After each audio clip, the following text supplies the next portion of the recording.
there and welcome to another edition of Solve My Math Homework's video solution. Today we're looking at another limit problem. This time we're going to need to factor in order to evaluate the limit. Okay, so it asks us for the limit of x squared plus x minus 6 all over x squared minus 9 as x approaches negative 3. So as always, we kind of want to see what's happening at this function or at this at the value negative 3, okay? Because we know that the limit, if we want the limit of this, we need to say that it is equivalent to the limit as x approaches negative 3 of x squared plus x minus 6 all over the limit as x approaches negative 3 of x squared minus 9. Okay, so let's see what happens if we just substitute directly in. Okay, we know that this is a polynomial, it's continuous and exists everywhere. This is a polynomial, it's continuous and exists everywhere. So we want to see what's happening at x equals negative 3. All right, so if we plug that in, we're going to get negative 3 squared plus negative 3 minus 6. Okay, so that is going to be, well, actually, let's just do it. We're going to get 9 minus 3 minus 6, which is going to give us 0. So this whole thing is equal to 0. And then if we plug in on the bottom, negative 3 squared minus 9, negative 3 squared is 9, minus 9, also 0. Okay? In fact, we often get 0 over 0. Now, if we got a number over 0, okay, remember, if we got some number over 0, then the limit for sure does not exist because this value is not defined. Okay, so but this here is our indeterminate form. So we call it the indeterminate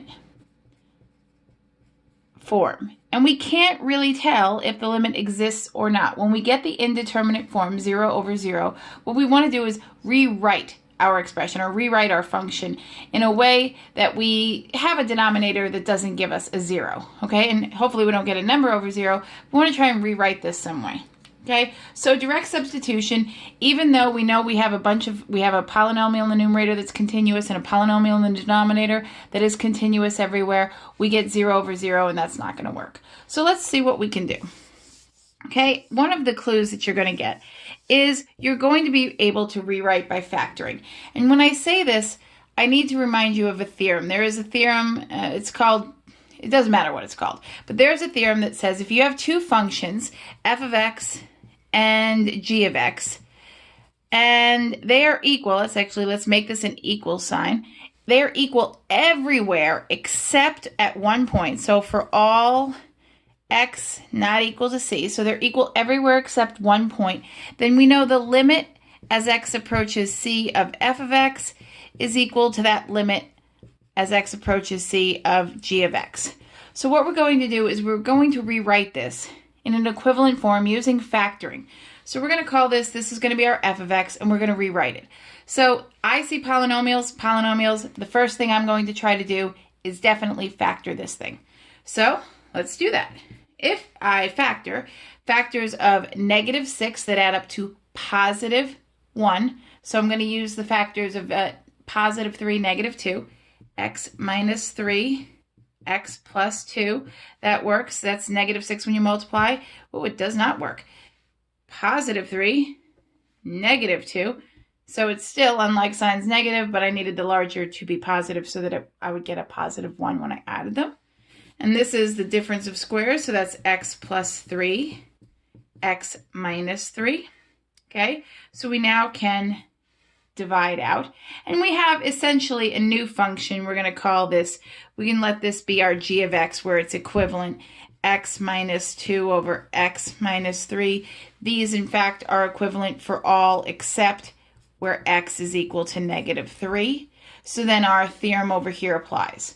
Okay, most of you will not worry about this theorem. You'll just sort of factor and say, well, I've factored, I have an equivalent expression. I now need to find the limit as x approaches negative 3 of x minus 2 over x minus 3. And that's okay. I just want, if you're questioning how are these two things really equivalent, when the first one I got 0 over 0 when I plugged in, this is how. We're using the theorems of limits.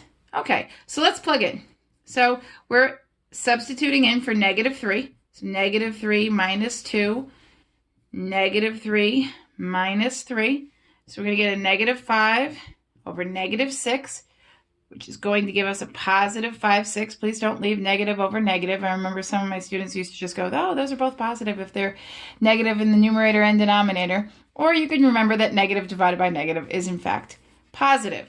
So the limit as x approaches negative 3 does in fact exist for x squared plus x minus 6 all over x squared minus 9, and it is 5/6. Okay, I hope that helped. Remember, when you see these, you're going to just get used to factoring as soon as you see them, and then direct substitution will usually work. We'll get to some other limits where maybe it won't. We'll have to use some other strategies later on. I hope this helped. If you have any questions, pop them in the comments section. Be sure to subscribe to our YouTube page so we can solve your homework problem next.